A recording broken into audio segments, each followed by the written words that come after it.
Buenos días a todos. Muchas gracias por asistir a la reunión de hoy del Foro de la Ciudad, en la que tenemos el placer y el gusto de recibir al señor Félix Peña, que va a abordar un tema de actualidad palpitante. El tema es tres frentes negociadores complementarios, pregunta.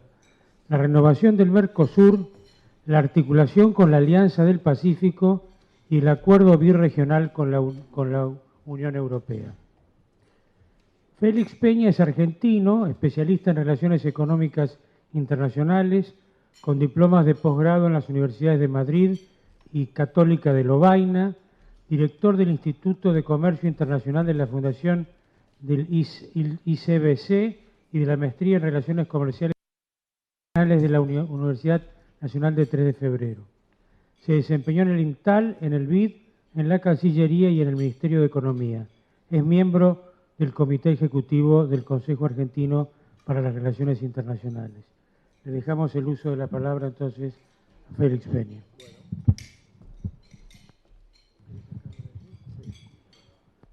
Bueno, muchas gracias. Creo que voy a hablar, o mejor así los veo bien. Muchas gracias por esta nueva invitación a hablar en el Club del Progreso. Y la idea sería instalar algunos temas para que luego conversemos entre nosotros. Temas que hacen a la agenda de las relaciones internacionales de Argentina hoy y que creo que tienen no solamente una gran actualidad, sino que requieren que sean seguidas de distintos ángulos por toda la sociedad argentina. Son temas que pueden tener una incidencia fuerte en la sustentabilidad de la transformación económica y política que nuestro país está encarando. Quizás como telón de fondo me permitiría contar algo que me permite, por una parte, poner en evidencia la actualidad del tema. Contar algo que viví anoche y ayer a la tarde en un seminario bien llamado coloquio, más que seminario, más que interesante, organizado por el INTAL, esa institución en la cual trabajé muchos años, hace años atrás. El actual director de INTAL es Gustavo Vélez, el Banco Interamericano de Desarrollo. Y el tema del coloquio era precisamente el de la convergencia en la diversidad en el sistema internacional. Como un sistema internacional que se ha vuelto cada vez más diverso, cada vez más conectado entre sí, requiere, a efectos de evitar las tendencias casi históricas a la fragmentación, al conflicto y, por qué no, al combate, requiere un gran esfuerzo de convergencia entre los distintos países y regiones del mundo. Y era un seminario en el cual hablaron gente con mucha experiencia. Había muchos participantes. Uno de los expositores era Enrique Iglesias, que fue el presidente del Banco Interamericano de Desarrollo, secretario iberoamericano. Habló mucho de don Raúl Prebisch, por supuesto. Y otro de los participantes era el expresidente de Chile, Ricardo Lagos.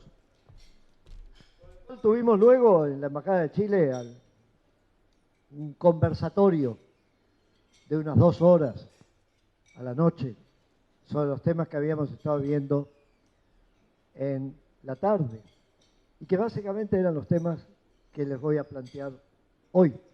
Por lo tanto, de alguna manera vengo nutrido de lo que gente con mucha trayectoria ha estado planteando ayer, no en una sesión académica, sino en una sesión orientada a tratar de ver cómo nos movemos en la nueva realidad. Ya de que cómo nos movemos puede determinar la evolución de nuestros respectivos sistemas políticos y económicos nacionales. Y algunas cosas que se dijeron en el coloquio y se conversaron anoche, y que las repito ahora, como telón de fondo, era precisamente de que estamos en un proceso sísmico en el sistema internacional, de desplazamiento de placas tectónicas de poder, que están generando un clima de incertidumbre que trasciende lo económico y lo comercial, política internacional, y que de alguna manera despierta la idea de estar en algunos momentos, salvo cuando uno toma alguna dosis para despertar el optimismo, al borde del abismo. Y es obvio que en estas conversaciones de ayer se habló mucho de lo que está pasando en Europa. No de lo que pasó hace décadas en Europa, no, de lo que está pasando hoy en Europa, de lo que está pasando hoy en Medio Oriente y de lo que está pasando incluso, de alguna manera, en nuestra región.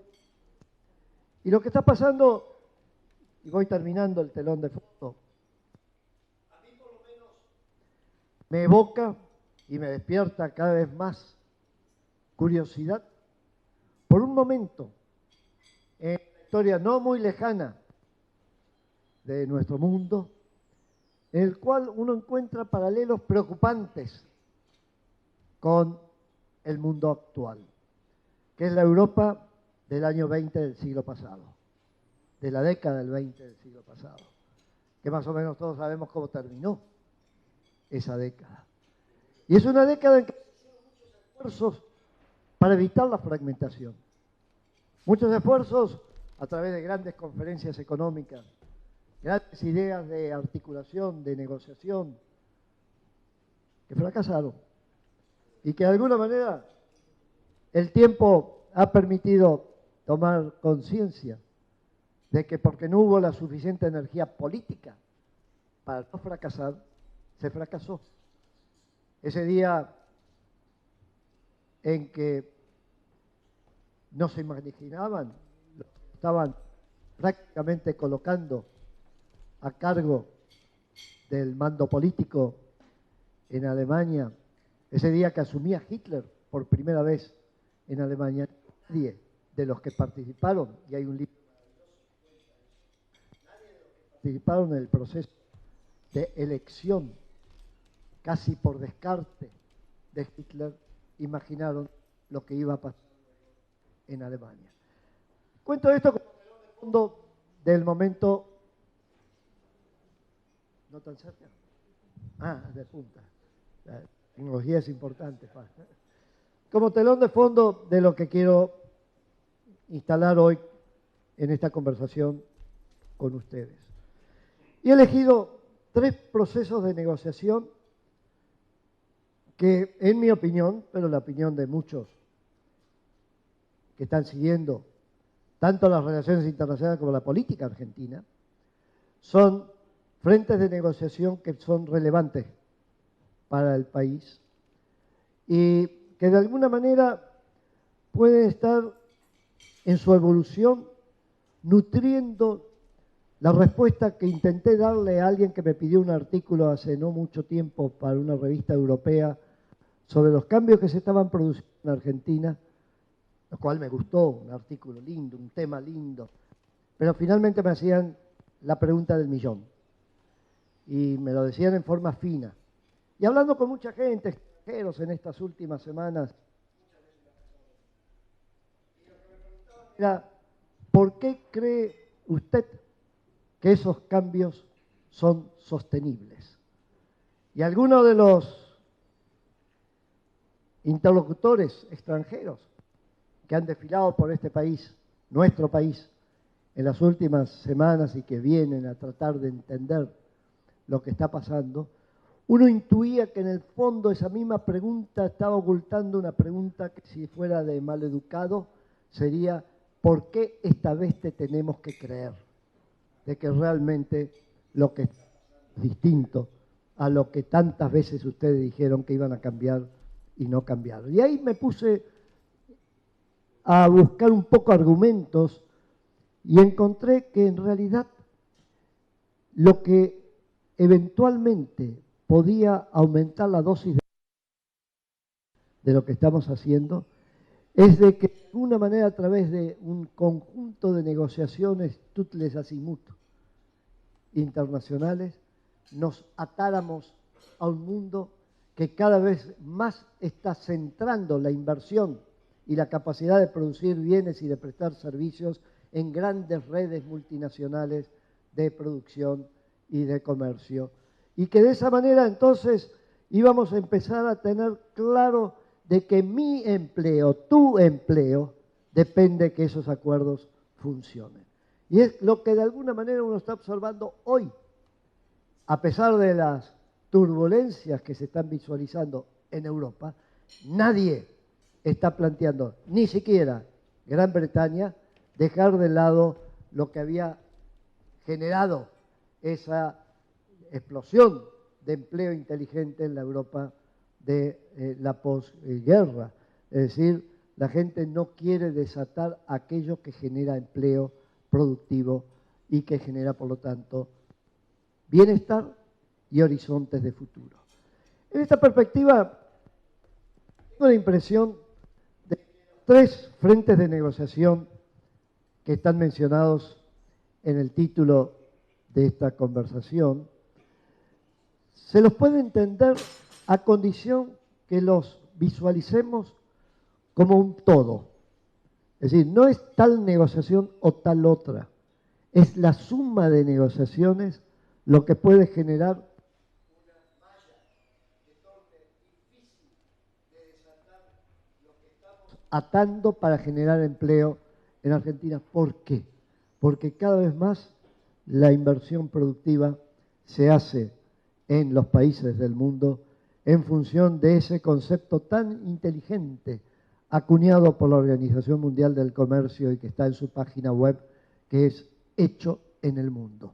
No hay producto que pueda ser identificado como producto de tal país o de tal país.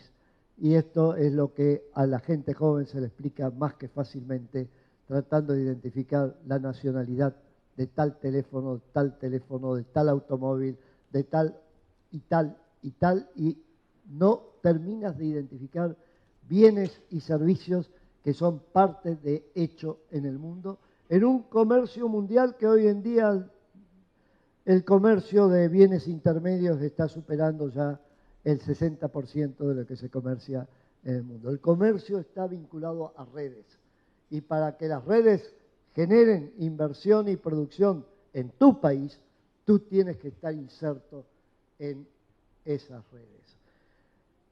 Los tres frentes de negociación de este primer semestre, y menciono solamente el primer semestre a propósito.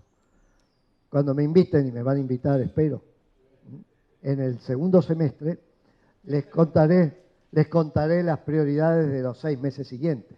Y vamos a estar continuamente renovando la agenda de negociaciones, porque una negociación va a llevar a otra. Esa es un poco la hipótesis de trabajo en lo que se está planteando como agenda de negociaciones internacionales de Argentina.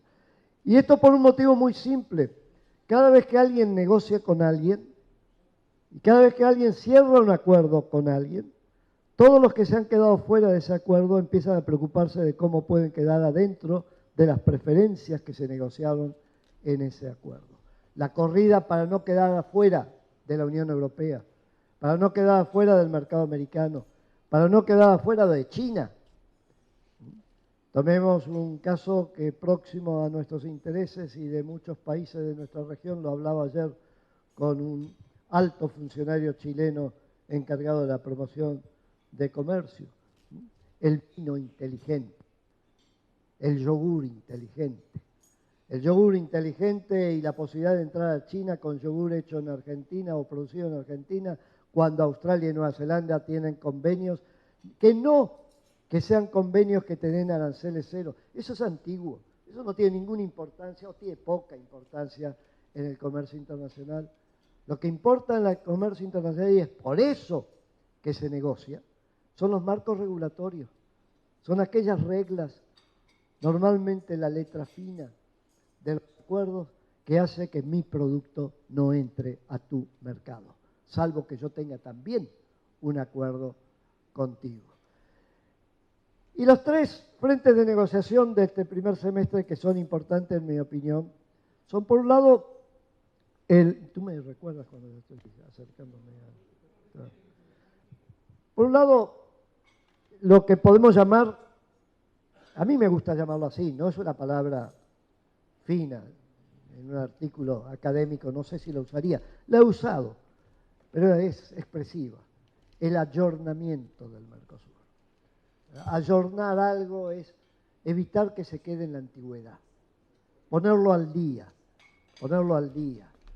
lo cual no tiene nada que ver con la idea refundacional, empezar de vuelta. No, ponerlo al día es lo que tenemos que hacer nosotros, incluso a la edad mía, constantemente ponernos al día con lo que la sociedad está esperando, incluso de los que tenemos más edad y más experiencia. El poner al día es probablemente el eje temático central de lo que se llama Mercosur, que en el fondo Mercosur es un acrónimo, no existe. Mercado Común del Sur, originalmente era Mercado Común del Cono Sur. Es un acrónimo que simboliza tres cosas, o refleja tres cosas. Refleja un espacio geográfico, es el nombre de un espacio geográfico. Refleja una idea estratégica, que fue la que acuñaron de alguna manera, instalaron, gracias a lo que se había hecho a partir del acuerdo tripartito de 1979, Paraguay, Brasil y Argentina, acuñaron e instalaron a Alfonsín Sarney, que era si vivimos y convivimos y participamos en un mismo espacio geográfico, es preferible trabajar juntos que pelearnos, porque pelearnos es caro, hay que gastar plata en armas, y si gasto plata en armas tengo que tener gente especializada en usar las armas. Y eso puede significar puntos de debilidad en los sistemas políticos eventualmente. Entonces es preferible trabajar juntos más que pelearnos. Y de alguna manera eso lleva a la tercera acepción o contenido del acrónimo Mercosur, que es el nombre de un proceso. Y lo que probablemente cuando uno dice es necesario ayornar el proceso, es la constatación de que el proceso como tal ha quedado anticuado. Una de las características de un momento de cambio profundo como el actual, por cambios tecnológicos, por cambios de ideas, por cambios de generaciones, por cambios económicos. Una de las características de un proceso como el actual, ha pasado en otros momentos del mundo, es que genera una tremenda obsolescencia de ideas, de personas, de países, de conceptos. Y entonces, si uno está haciendo el esfuerzo continuo de ponerse al día, uno paga el precio de haberse quedado obsoleto. Entonces yo creo que esta es la primera razón por la cual uno está visualizando de que el ayornamiento del Mercosur pasa a ser hoy algo importante en la agenda internacional de nuestro país. Y uno podría decir, pero estás hablando del ayornamiento del proceso. ¿Qué pasa con el ayornamiento del espacio geográfico o con el ayornamiento de la idea estratégica? Y la respuesta es muy simple. Me lo decía ayer un uruguayo. El motivo por el cual nosotros, en el fondo, estamos en el Mercosur es que, aunque quisiéramos, no podríamos llevar al Uruguay a otro lugar de la geografía mundial, aunque quisiéramos, y ustedes tampoco lo pueden hacer con Argentina, y tampoco lo pueden hacer con Brasil. Es decir, el dato geográfico es un dato de la realidad. Lo que eventualmente puedes hacer es lamentarte que estás en este espacio geográfico. Y ahí alguien inteligente te preguntaría, y creo que la pregunta tiene un gran valor, ¿y si pudieras moverte? Si pudieras hacer como alguna vez se hizo con ese iceberg que se llevó a Andalucía, ¿no? La Feria de Sevilla. ¿Mm? Si pudieras hacerlo, ¿a dónde irías? Hoy, ¿a dónde llevarías a cada uno de nuestros países? ¿Al Medio Oriente? ¿A Europa? ¿Al África?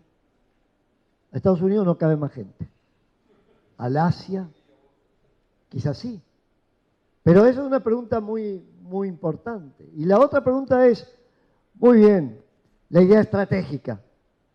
¿Qué opción tienes a la idea estratégica? Pelearnos. Gastar plata en armas y en lo que sea, porque al vecino no lo aguanto más. ¿Ok? Se ha vivido muchas veces en la humanidad. Se está viviendo hoy en Eurasia. Y eso tiene un costo enorme. Entonces yo creo que lo bueno de este planteamiento de la realidad del acrónimo es de que es difícil imaginar un plan B para el espacio geográfico y para la idea estratégica. Si no hay plan B para el espacio geográfico y la idea estratégica, hermanos, concentrémonos en mejorar la forma de trabajar juntos. Y ahí es donde está el tema central en este momento. El tema del debate metodológico de cómo trabajamos juntos.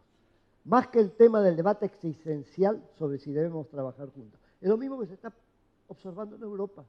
Esa conferencia hace unas semanas, en Bruselas, que produjo horror en mucha gente. ¿Cómo pueden dejar de lado lo que sería el ideal de la integración europea para parar el Brexit? Y es porque una vez más los europeos, por la experiencia que tienen, demostraron una enorme capacidad de adaptarse a las realidades y tratar de domesticar las realidades lo mejor que se pueda antes de que llegue el momento que no se las puede domesticar más. Y a mí me da la impresión que en ese primer segmento de nuestra inserción negociadora internacional hay por lo menos dos cosas que debatir a fondo. Y las dos tienen que ver con algo que uno está observando a veces hasta el cansancio, en mucho de lo que muchas veces se escribe sobre Mercosur y demás, que a mí me evoca a veces lo que podría ser un diálogo imaginario con un presidente. Y muchos de ustedes han tenido oportunidad de tener diálogos con presidentes, o con políticos, con gobernadores, es decir, con aquel que está en el campo de batalla. Y que en determinado momento cuando escucha esto no anda, te dicen, muy bien, listo, ok, ¿cómo lo harías? ¿Cómo lo harías? Listo, contame. Mercosur no anda, ¿cómo lo harías funcionar? ¿Qué idea propuesta y concreta tienes para que funcione? Entonces, en esas demostraciones de desencanto con el Mercosur, muchas veces se ha argumentado, particularmente por países de menor dimensión, Uruguay, Paraguay, por ejemplo. Lo he escuchado, me lo han dicho, yo he sido negociador. El mercado que me prometiste, no me lo diste. Y ahí hay un problema, que está vinculado al otro problema de la agenda del Mercosur de este primer semestre, que es que se decía, ahora no sé si se puede seguir diciendo en Brasil, el Mercosur me ata. Yo podría negociar, ser parte del TPP, parte de la Alianza Atlántica, parte de la Alianza del Pacífico, parte de todo si no fuera por el Mercosur. El Mercosur me ata. Y entonces esos son los dos temas fuertes de la agenda del ayornamiento del Mercosur. ¿Cómo hacer de que el mercado que me prometiste me lo tenés que dar? Y por otro lado, ¿cómo podemos hacer para que esto no me ate? Y juntos podamos negociar frente a terceros. Hay una larguísima lista de normas no cumplidas en el Mercosur. Por muchos argumentos. A veces uno lo ha escuchado, quizás inconscientemente lo ha practicado. Es, hermano, siento mucho, pero no te puedo dar lo que te prometí. Pero la norma está. Y la norma se cumple en lo posible. En lo posible. Hay un fallo de la Corte que hizo jurisprudencia en materia del predominio de los compromisos internacionales en que se señala precisamente que uno de los argumentos del fisco argentino había sido, no, lo que dicen los acuerdos para cumplir si se puede. Ah, maravilla. Entonces me voy a atar a vos para que cumplas solo si se puede. Entonces ahí hay un tema importante, hay una larga lista de incumplimientos que frenan comercio, inversiones y que afectan empleo, expectativas, ilusiones de los distintos socios. Y hay un detalle, nadie puede tirar la primera piedra. Un buen negociador está en condiciones de demostrar que todos hemos pecado. Y lo segundo es, el Mercosur me ata. Mercosur no me permite negociar como yo quisiera con otros. Lo dicen los uruguayos, lo dicen los paraguayos, lo dice el sector empresario, lo decía, el sector empresario brasileño, el Mercosur me ata. Y por lo tanto, normalmente se llegaba a una propuesta muy simple. Lo que me ata es la unión aduanera, dejemos de lado la unión aduanera, vayamos a una simple zona de libre comercio y de esa manera no tenemos más problemas. Y normalmente mi reacción era, por un lado, ahí salía mi dimensión abogado, jurista. Genial, si quieres lo hacemos, pero entonces tenemos que cambiar el tratado fundacional, tenemos que hacer un nuevo tratado. Si estamos en condiciones de ir con un nuevo tratado, con todo lo que significa un nuevo tratado, es decir, no voy a hacer más tal cosa, voy a hacer una cosa distinta, hagámoslo. Pero eso tiene normalmente costos políticos y resultados imprevisibles. Por lo tanto, de alguna manera, el dejar la unión aduanera, que sería una forma de, yo no creo que sea la forma, pero algunos consideran que sería la forma de resolver el problema, puede generar otros problemas de dimensión política más imprevisible. Pero por otra parte, significa desconocer un dato histórico clave, que mucha gente se olvida de ese dato. El Tratado de Asunción, algo tuve que ver con su redacción, no dice que es una unión aduanera, no dice que es un arancel externo común. Y no hay norma jurídica internacional que diga que es una unión aduanera, ni que es un arancel externo común. Lo único que hay como compromiso que te ata es el artículo 24 del GATT, que define lo que es una unión aduanera y lo que es una zona de libre comercio. Y es una definición tan laxa, tan reflejo de esas ambigüedades constructivas que caracterizaron la negociación del GATT, que te permite practicar, como dirían los brasileros, la diplomacia del jeitinho, para no violar ninguna norma y hacer el traje a la medida. Mis amigos economistas me dicen sí, pero eso es desconocer lo que Vela Balaza dice que es una unión aduanera. Yo cuando negocié el tratado no tenía el libro de Vela Balaza sobre la mesa. Nadie negocia en función de un libro o de un concepto, menos en una época en que cambian las realidades y cambian, por lo tanto, la validez de los conceptos. Y la gente se olvida de algo que es la realidad histórica. La referencia que se hizo en el Tratado de Asunción a un arancel externo común, que lo único que se dice, que facilite la competencia, etcétera, a un arancel externo común, es un reflejo directo de una realidad política del momento, que era la iniciativa de Estados Unidos de ir a un gran área de libre comercio hemisférica que luego originó la negociación del ALCA y que fue vista en ese momento, y me consta en forma directa, en Brasil como en Argentina por distintos motivos, como el anticipo de una futura traición de las muchas que nos habíamos hecho en el pasado. La referencia al arancel externo común en el Tratado de Asunción es un pacto de garantía mutua entre dos traidores genéticos que tenían largos motivos y experiencias para decir me vas a traicionar, te vas a ir con el otro. De alguna manera esa necesidad de ayornamiento que se da hoy se facilita por el hecho que gracias a los cambios que se están produciendo en el escenario internacional, no hay libro de texto que me diga cómo tengo que ayornar una aduanera o un mercado común. No hay libro de texto que me diga que es lo que debe ser un mercado común. Es decir, la libertad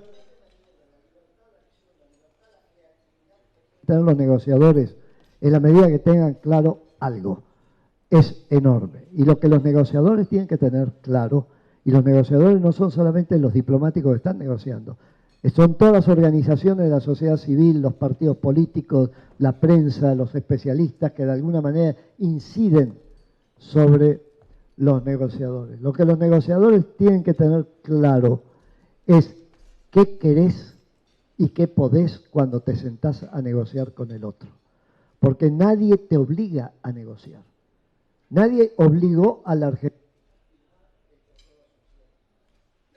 A la Argentina a renegociar el Tratado de Asunción.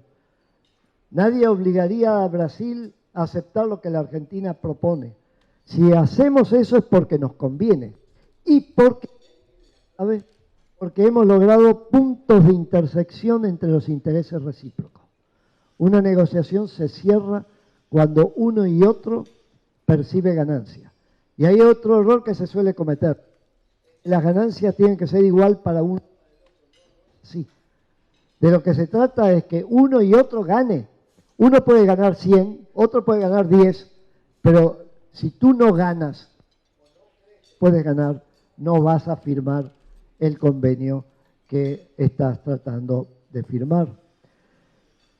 Y esto lleva al segundo tema, y es de que el ayornamiento del Mercosur, como creo que en su momento fue la propia negociación del Mercosur, no se puede realizar al margen de lo que está pasando en los otros frentes negociadores. El frente negociador que más evoca en este momento el mundo en el cual nos insertamos para negociar y para comerciar e invertir es el frente negociador con la Unión Europea. Frente negociador que ya tiene casi 20 años, que arrastra los pies, que sin embargo todo indicaría que eventualmente se estaría en condiciones de entrar a lo que podría ser una etapa final de la negociación. Frente negociador que en su momento se originó en ese otro frente negociador que hubo de ser, que fue la negociación con Estados Unidos por un gran espacio de libre comercio hemisférico, la negociación del ALCA. Varios años después, el ALCA y la negociación del ALCA no existían. Estados Unidos ha firmado acuerdos de libre comercio con un grupo amplio de países de América Latina. La negociación con la Unión Europea está paralizada y por mucho tiempo se ha dicho por culpa, entre otros, de Argentina. Y la Unión Europea en ese periodo ha celebrado convenios de libre comercio exactamente con los mismos países que Estados Unidos, lo cual de alguna manera da algún asidero a la hipótesis de que el motivo por el cual la Unión Europea aceptó entrar a una negociación que tenía costo para la agricultura europea era el temor a que mercados grandes como el de Brasil iban a ser mercados preferenciales para la industria automotriz, de bienes de capital y de otras electrónicas de Estados Unidos, no solo en Brasil, sino en la región. Y yo creo que de alguna manera el desafío en este momento consiste en poner en evidencia a los europeos de que tenemos opciones, de que no hemos entrado solamente a negociar con ellos, que no estamos haciendo lo que ningún negociador inteligente haría, no te estamos implorando que negocies con nosotros. Estamos diciendo, queremos negociar, queremos cerrar la negociación, te conviene cerrar la negociación, no nos trabemos en negociaciones de libro de texto, no nos encerremos que tiene que ser 90% de la apertura, que tiene que ser 10 años de plazo, no nos encerremos en nada. Valoremos políticamente la idea de un acuerdo transatlántico entre Unión Europea y Sur, que puede implicar, como voy a señalar enseguida en el tercer frente negociador, un acuerdo Unión Europea-América Latina. Y de alguna manera esto puede ser incentivado. Yo diría, creo que está siendo incentivado. creo que hay primeros signos evidentes que está siendo incentivado por el hecho de que los europeos de repente están empezando a percibir que hay otras dos negociaciones posibles que quizás entren en el segundo semestre del año.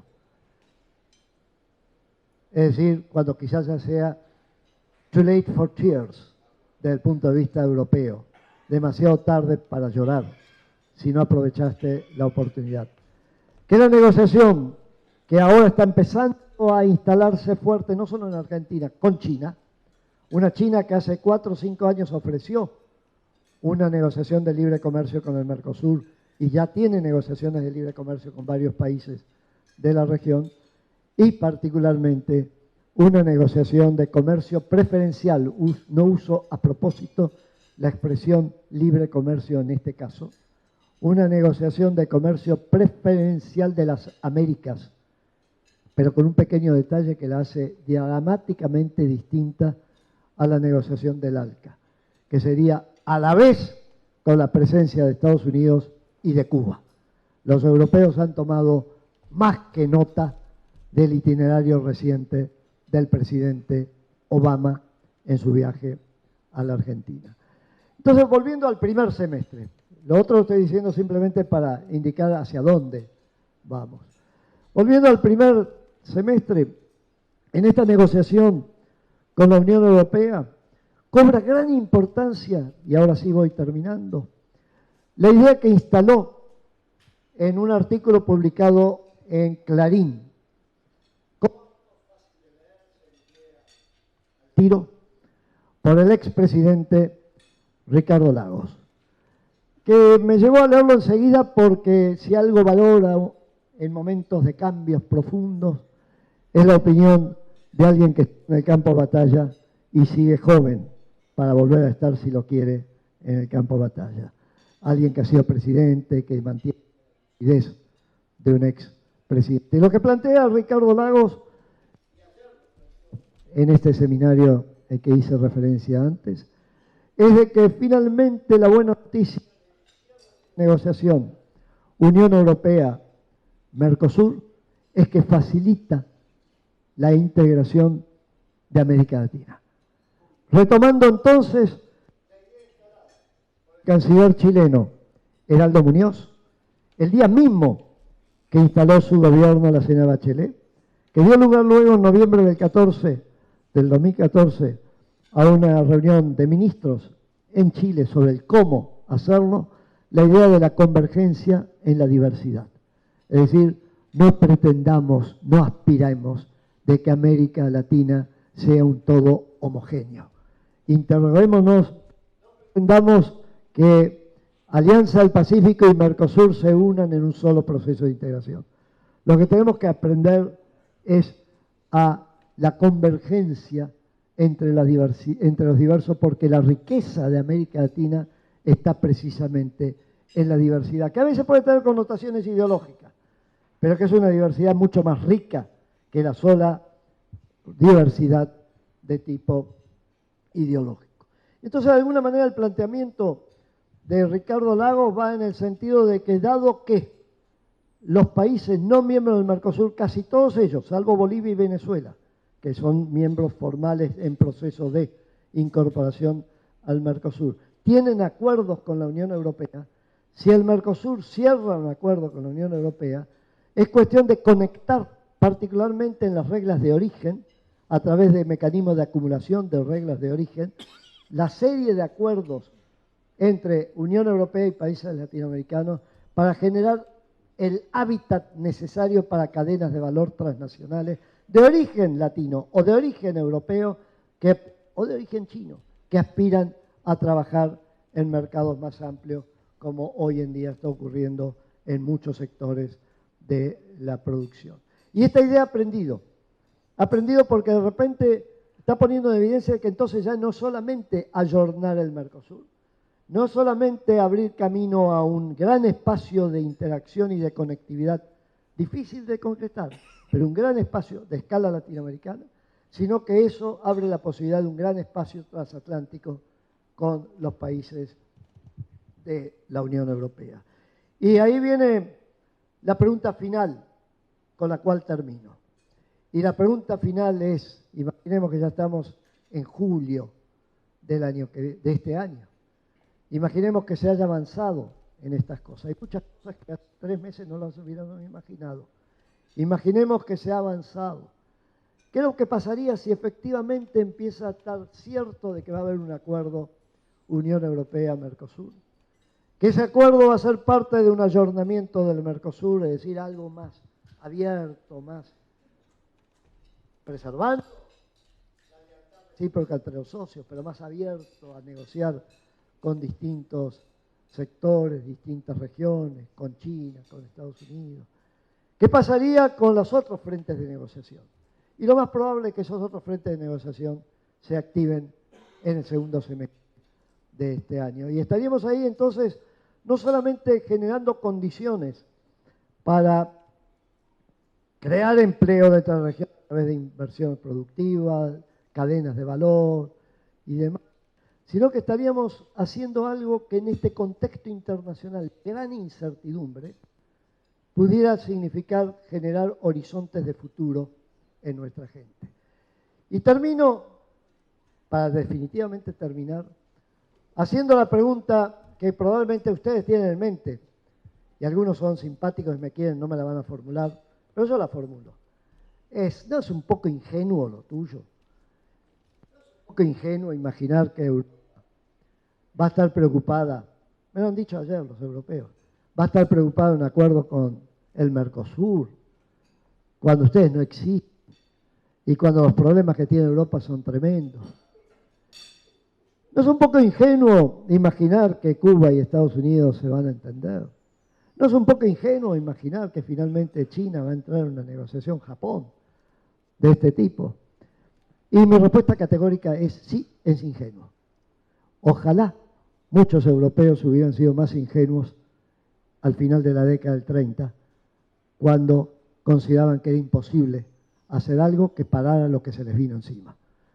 Y yo creo que ahí es preferible ingenuidad a la responsabilidad ética que significa estar viendo algo que se te viene encima y ningunearlo, minimizarlo, no considerarlo que es algo que puede traducirse en realidad. Por eso comencé hablando del entorno internacional y de la sensación que hay de crisis sistémica global que arrastre crisis sistémicas nacionales y que sean la apertura a algo que uno no puede hoy imaginar. Lo bueno de leer los libros de 1929-28 es que la mayor parte de ellos no imaginaban lo que venía.